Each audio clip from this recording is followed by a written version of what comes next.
É isso aí, voltamos com o nosso Entendendo os Pontos Divergentes. É uma alegria, com certeza, ter você aqui para entendermos os pontos divergentes.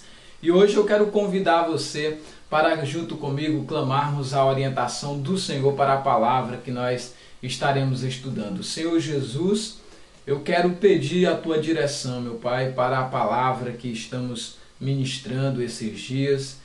Que em cada alma haja temor e que haja grande crescimento, meu Pai, no que diz respeito ao conhecimento do Evangelho pleno de salvação que o Senhor nos trouxe. E que cada pessoa que receber esta palavra seja cheia do Teu Espírito Santo para transmitir essa palavra com fidelidade a outros. É a minha oração em nome de Jesus. Amém. E hoje você tem a oportunidade, junto comigo, de entender o texto sagrado. Hoje nós vamos meditar um pouco no versículo de número 9, que diz assim: Contudo, o arcanjo Miguel, quando contendia com o diabo e disputava a respeito de Moisés, do corpo de Moisés, não se atreveu a proferir juízos infamatórios contra ele. Pelo contrário, disse: o Senhor te repreenda. Neste texto nós temos algumas coisas para a gente entender. A primeira delas é quanto à identificação deste cidadão que luta ou que contende aqui com o diabo. Quem é? É Moisés. E diz que o arcanjo Miguel, quando contendia com o diabo, disputando a respeito do corpo de Moisés, ele não ousou, ele não teve ousadia o suficiente para proferir um juízo infamatório contra o diabo. Pelo contrário, ele clamou quem tinha poder para o repreender e para o expulsar dali. Ele clamou o nome do Senhor.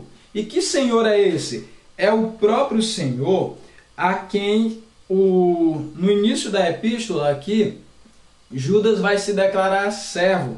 Ele vai dizer assim: Judas, servo de Jesus Cristo, servo do Senhor Jesus. Só quem tem servo é Senhor. E a mesma palavra Senhor que é empregada no decorrer do contexto dessa epístola de Judas, ela se reporta ao Senhor Jesus. E veja uma coisa interessante. Algumas pessoas, por ver que o nome Miguel significa, o significado é quem há como Deus, quem é semelhante a Deus. E alguns dizem: olha, essa é a identificação que nós temos de que Miguel é o próprio Senhor Jesus. Não tem engano maior e sutileza do erro pior do que esta. Por quê? Porque aqui esses que mantêm essa ideia reduzem o Criador ao tamanho da criatura e pega a criatura e eleva ao tamanho do Criador. É claro que a gente sabe que essa tendência ela é diabólica. Por quê? Porque ela começou com o diabo e os seus anjos, quando disse que subiriam e acima do trono de Deus estabeleceriam o seu trono. Então, esse desejo de pôr a criatura a nível do Criador, ele é satânico, ele é maligno, e algumas pessoas defendem a doutrina de que o Miguel seja o próprio Cristo por causa do significado do seu nome. E aqui é onde a gente precisa tomar muito cuidado, porque, por exemplo, o nome de Jesus significa o Senhor é a salvação. A mesma coisa acontece com o nome Josué. Tem o mesmo significado. E vários outros nomes na Bíblia têm significados como estes.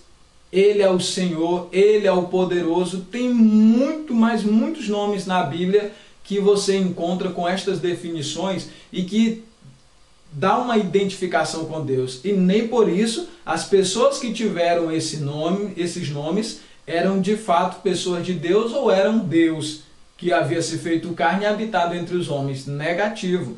Então, pelo significado do nome, você não pode identificar e dizer: esse aqui é Deus, por causa do significado do nome. Aí diz assim: quando contendia com o diabo e disputava a respeito do corpo de Moisés. Gente, a primeira coisa, outra coisa que muito importante que eu quero chamar a sua atenção é para essa questão de contendia com o diabo a respeito do corpo de Moisés. Lembra que quando Jesus chegava perto dos demônios, eles já vinham gritando e dizendo: ah, Senhor, o que temos nós contigo? O Senhor veio nos atormentar antes do tempo. Eu rogo-te que não nos mande para o abismo. A atitude dos demônios na presença de Jesus, nos dias da sua humilhação, nos dias que ele esteve aqui em carne, era uma atitude de altíssima reverência. Era uma atitude de altíssimo temor e tremor na presença dele. Os demônios se submetiam ao discípulo pelo nome de Jesus. E agora ver demônio aqui contendendo, lutando com o Senhor Jesus, minha gente, não faz sentido. As pessoas que defendem essa tese de que o arcanjo Miguel é Jesus é por causa de uma visão estapafúrdia, uma visão alucinada da senhora Ellen Goldwhite, que escreveu em um dos seus livros que foi nessa ocasião que o Senhor Jesus, que Miguel contendia pelo corpo de Jesus, e Miguel, que é Jesus, ressuscitou a Moisés e o levou de volta para um país, para um desses planetas aí inabitado, onde ela diz que ele ficou por lá. É uma loucura, uma alucinação sem tamanho. Eu acho que dopada de alguns medicamentos, ela teve essa ideia terrível de dizer isso aí. Mas, voltando-nos ao texto, o texto diz que quando Miguel contendia com o diabo a respeito do corpo de Moisés, Miguel não teve ousadia de proferir um juízo infamatório contra o diabo, mas clamou: o Senhor te repreenda, o Senhor faça isso que eu não posso fazer. E olha só, vamos só lembrar que quando Jesus esteve aqui, por exemplo, na tentação do deserto, em Lucas 4 e também em Mateus 4, logo os primeiros versículos irão nos mostrar isso, na altura do versículo de número 10 e 11, de um e de outro evangelho. Você vai ver o Senhor Jesus virando para o diabo dizendo: arreda-te de mim, Satanás. E o Senhor Jesus não estava dizendo: o Senhor te tira de mim, Satanás. Não, ele disse: arreda-te de mim, Satanás. Ele não precisou invocar o nome do Pai, ele não precisou invocar nenhum outro nome, porque ele tinha autoridade sobre os demônios para fazer isso de forma direta. E neste texto aqui ele invoca, o Miguel invoca o nome de Jesus para poder fazer isso. Aí, uma vez conversando com os adeptos aí desse movimento religioso, seguidores de Ellen White, não de Jesus, ele me disse uma coisa. Ele disse: mas olha, quando tu vê lá em Apocalipse capítulo 2, a Bíblia diz que Miguel e os seus anjos lutaram contra o dragão. Eu digo: rapaz, tira da tua cabeça duas coisas. A primeira é que nunca Deus vai ter trabalho, se dá o trabalho de lutar contra o diabo, de lutar contra o demônio. Não existe luta. É como se você pegasse hoje uma criançazinha de 8, 9 meses que começou a andar agora e levasse ela para aqueles ringue norte-americanos lá, onde o pessoal vão e luta num vale tudo, e botasse de um outro lado o Anderson Silva para entrar nas pancadas com aquele bebê e dizer assim: aí vai ter uma luta. O bebezinho de 9, 8 meses seria o diabo, e o Anderson Silva ali representando Cristo na nossa ilustração. Quem você acha que ia ganhar? E haveria luta ali? Não, no mínimo, todo aquele povo ali que estava iria assistir o pior infanticídio do mundo, porque não há condições, minha gente.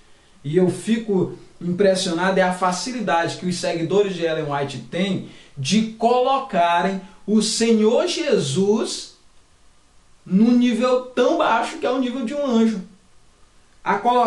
Baixar Jesus tanto a ponto de reduzi-lo a ter dificuldade de lutar contra o diabo. Porque lá no Apocalipse diz que Miguel e os seus anjos guerreavam contra o diabo. Olha só. Só o Senhor Jesus tem condição, com um sopro da sua boca, de aniquilar o diabo, o homem do pecado e qualquer ser maligno. Se há alguma luta lá, é porque nessa luta, de fato, o Senhor Jesus não é quem está lutando. Quem estão lutando ali são os mensageiros de Deus, são os anjos de Deus que fazem esse trabalho. E a Bíblia vai dizer lá em Colossenses, capítulo 1, e o versículo de número 19, se não me falha a memória, que o Senhor Jesus, ele criou principados e potestades.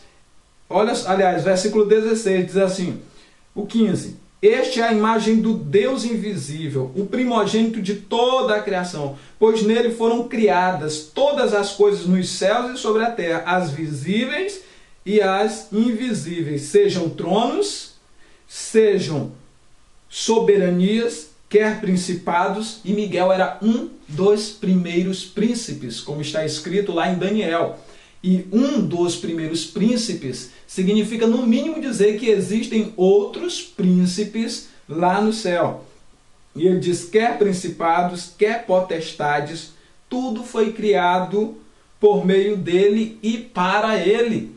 Aqui o pessoal está tentando transformar a criatura em criador. Essa tentativa diabólica de fazer da criatura o criador, ela não é uma criação nova. Por exemplo, Romanos diz que o povo deixaram, em Romanos capítulo 1, diz que os homens deixaram de adorar e servir o Criador e passaram a adorar e servir a criatura feita à semelhança da imagem do homem, de quadrúpedes, de répteis e de aves. Por exemplo, o pessoal deixar de adorar o Espírito Santo e começar a adorar a pomba no lugar do Espírito Santo. Começar, em vez de adorar o Cristo vivo, adorar o quadro pintado, que é falsa mesmo a inspiração daquele pintor, como diz uma música muito boa que nós temos aqui no nosso meio, um quadro que tem as suas dúvidas quanto às suas origens, que provavelmente sejam mais um dos desenhos de Zeus, um deus da mitologia grega, e por aí vai. Mas eu quero voltar e me ater a isso aqui. Então diz... Lá em Apocalipse, capítulo 12, vai dizer que houve uma batalha no céu. Miguel e os seus anjos contendiam contra o diabo. Primeira coisa, esquece essa ideia de batalha no céu com Jesus. Não haverá. A batalha que haverá no céu será dos anjos do Senhor contra as forças do mal. São muitas coisas que a gente aprende que a gente precisa voltar e examinar na Bíblia. Por exemplo, na Bíblia, em lugar nenhum chama o diabo de Lúcifer. Em lugar nenhum da Bíblia diz isso. Se você souber, por favor, me indica aí atrás, botando o seu comentário aí abaixo, e eu quero reiterar minhas palavras se você encontrar. Mas seguramente eu afirmo que não existe. E você vê as pessoas afirmando que o diabo é o Lúcifer, que o diabo é o Lúcifer, aquela coisa toda, sem nenhuma comprovação bíblica, por causa da tradição, que diz que não é de se admirar que o diabo se transforme até em anjo de luz. E a palavra anjo de luz é que significa, é a palavra Lúcifer no original. Então as pessoas trocam as coisas e, por não terem entendimento da palavra, caminham-se por esses caminhos tortuosos aí. E a outra coisa que eles usam lá para afirmar que Miguel é Jesus é porque lá diz assim, Miguel e os seus anjos. Gente, a expressão seus anjos ali não vai dar a ninguém o direito de se tornar filho de Deus, porque mostra que aqueles que estão ali no principado, como príncipe, o principal do exército, ali está Miguel e a sua tropa. É como eu digo aqui, aí estão o capitão e seus soldados. Não que aquelas pessoas sejam posse do capitão ali de um quartel militar. A outra situação é que o próprio diabo ali também está com os seus anjos. Então vamos dizer agora que o diabo é Jesus porque o diabo tem os seus próprios anjos ali? Não, só mostra que o diabo, como a Bíblia apresenta, ele era um dos príncipes lá do céu. Ele era um dos príncipes lá. E o que acontece? Ele foi expulso com aqueles anjos que pertenciam à sua ordem, que também foram pelo mesmo exemplo de engano. Em Mateus capítulo 18, se não me falha a memória, versículo de número 10, diz também que os anjos dos pequeninos veem incessantemente no céu a face do nosso Pai Celestial. E olha só, os anjos dos pequeninos veem incessantemente a face de Deus. E o que esse texto vai nos ensinar? É que os pequeninos ou as crianças são Cristo, que eles são Cristos. De maneira alguma, o texto não tem esse desejo de ensinar. No texto não dá para a gente falar que eles são o próprio Jesus, porque é muito claro ao afirmar que os anjos dos pequeninos veem incessantemente a face do Pai que está no céu. Olha só, vede, não desprezeis a qualquer destes pequeninos, porque eu vos afirmo que os seus anjos nos céus veem incessantemente a face do meu Pai celeste. O próprio Senhor Jesus está dizendo, olha, os anjos dos pequeninos veem incessantemente. E agora, são todas as crianças, vários cristos por aí? Certamente que não. Nós precisamos amadurecer e ter um entendimento bíblico, cristocêntrico da palavra do Senhor nosso Deus. Gente, é muito sério. Por exemplo, no catolicismo tenta colocar Maria lá na Trindade. Ou nessas outras religiões tentam botar anjos na Trindade e tentam fazer outras coisas. E alguém me diria assim, pastor, a Trindade não é bíblica. Bom, pois que a gente jogue fora o nome Trindade e a gente fique com a questão de que Jesus é Deus, o Espírito Santo é Deus e o Pai que está nos céus é Deus. E eles não são deuses. É um Deus que subsiste em três pessoas distintas. E é isso que nós cremos, e é isso que a Bíblia nos faz crer. E não tem quem consiga apresentar alguma coisa diferente.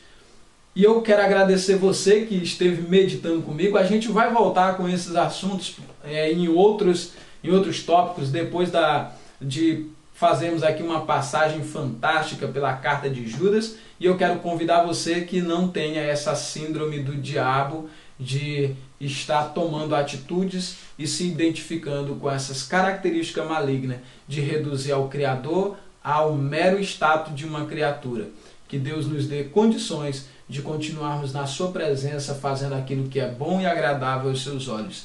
E eu quero convidar você a interagir comigo. Mande as suas perguntas, mande os seus comentários, as suas sugestões. Traga para nós o desafio de responder as suas perguntas, e a gente vai estar fazendo um vídeo especial, simplesmente respondendo todas as suas perguntas de acordo com a palavra de Deus. Então mande as suas perguntas para o meu e-mail que aparece aí na tela, mvapologetica@hotmail. E eu aguardo você no nosso próximo Entendendo os Pontos Divergentes. Que Deus em Cristo abençoe você e toda a sua casa, hoje e sempre.